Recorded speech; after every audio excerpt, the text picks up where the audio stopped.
This video means a lot to me because I'm going to be talking about the different elements that have invaded our minds and corroded any true sense of hope and identity and knowledge that we had.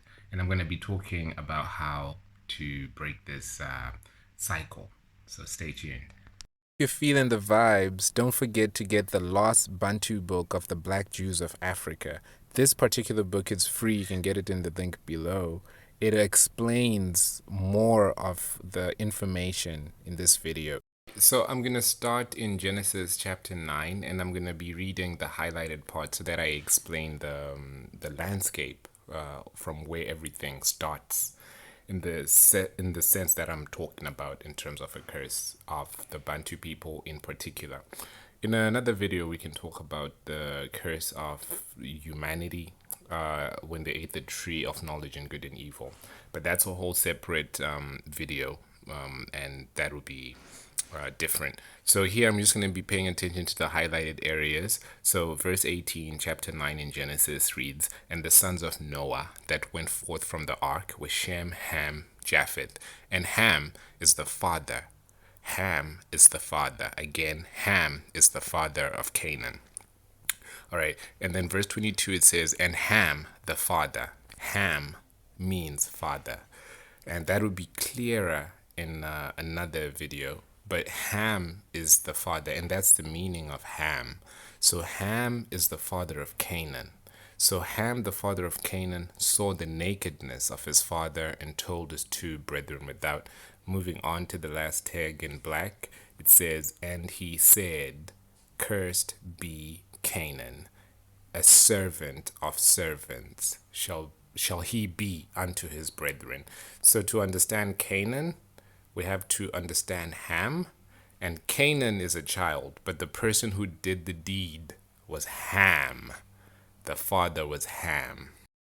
So where we are so far in the scripture, it's showing us that something happened to Noah. Noah is the forefather or foremost of the four forefathers. There's Ham, Shem, Japheth, and Noah. Forefathers. And Ham did something that got his son cursed. And this one instance is very significant, as we might not see the significance of it in this day and age, but then this event and what happened was what created the situation of slavery. This is what created the situation known as colonization. This is what created the whole dichotomy of black people, Bantu people in particular, which were the Hebrew people. Those people were now subjugated under slavery because of the curse of Canaan. And now Canaan was supposed to be the servant of servant. So I'm going to try and prove certain things to you, or show you certain things, or highlight certain things that would lift this curse, right?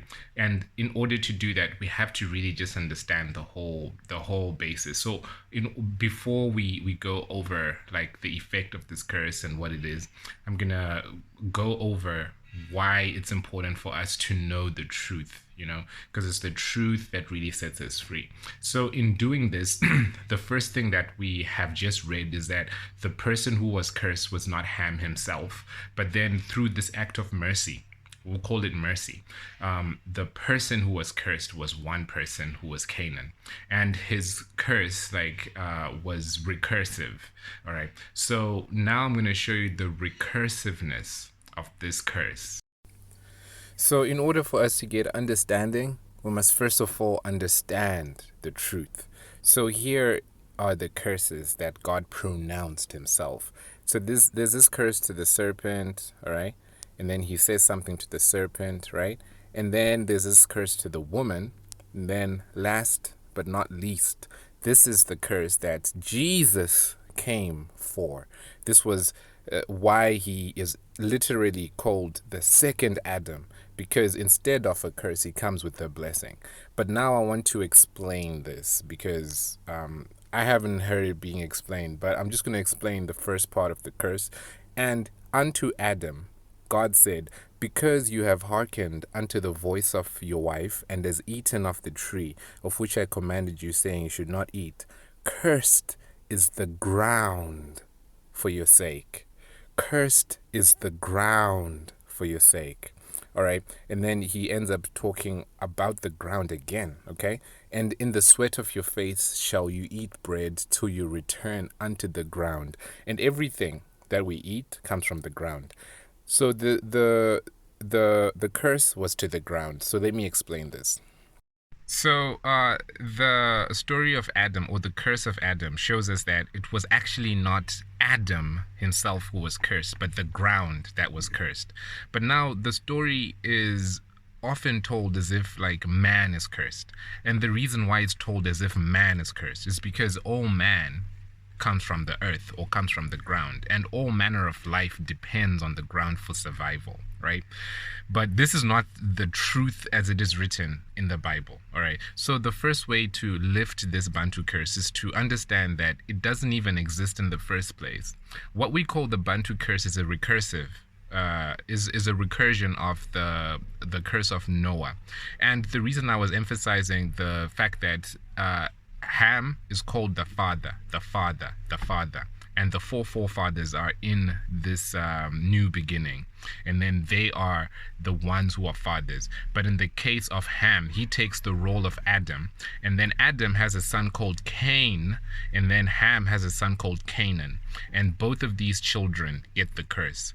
And now, the curse of Adam is supposed to happen to Adam. It doesn't happen to Adam. It happens to Cain. To Cain, his son. And then the curse of Ham doesn't happen to Ham, it happens to Canaan, his son. So now I want to show you the face of Canaan. So I'm on Google right now, and then I'm just showing where this place was. So it is important to realize that in the first instance, we hear that the ground was the one that was cursed. In the second instance, we hear that Canaan is the one that was cursed. Now, the ground is the land. And then here we're also seeing that Canaan is what? Is the ground, or is the land as well. All right. And to make this even more mysterious, we discover that Canaan isn't really even in Africa. It's this fertile crescent here, right? But then Africa was the one that inherited this curse. Okay. And the curse was supposed to be the curse of this particular piece of land. And even up to this day, people is still being killed, and so much is still happening in this particular land. Why is it happening? It's because we don't have an understanding of the truth that sets us free. So the freedom of the people in the land of Ham was stopped because of this belief that the people, or Ham, was actually cursed, when it was this land or place or person who was cursed. Because back in the day, every land was named after the person, because the works of the land would correlate with the works of the person. So for us to get over this curse, because it's been there for a long time, and not only was it there, but no one was able to even talk about it or even explain it in a way that everyone would actually get and understand. So that's why the whole situation has been so confusing. And it was further on confusing because in the actual curse of Noah, when you read further, it says that it says that Japheth shall dwell in the tents of Shem. And this is what ended up happening with the Ashkenazi moving into Israel. And this was later on forming more confusion and more confusion. So the actual curse that we have to lift ourselves from is not the curse of the words of Ham or Noah, is not the curse of the words of Adam, but what we have to do is to renew our minds and to accept the truth, because the truth is what really sets us apart. The truth is what sets us free. And us knowing the truth is us knowing that God cursed the place, and the activities that are happening at that place are still evidence. But then at the same time, God gave us what we now know as confusion of faces. Of faces. So watch this very closely.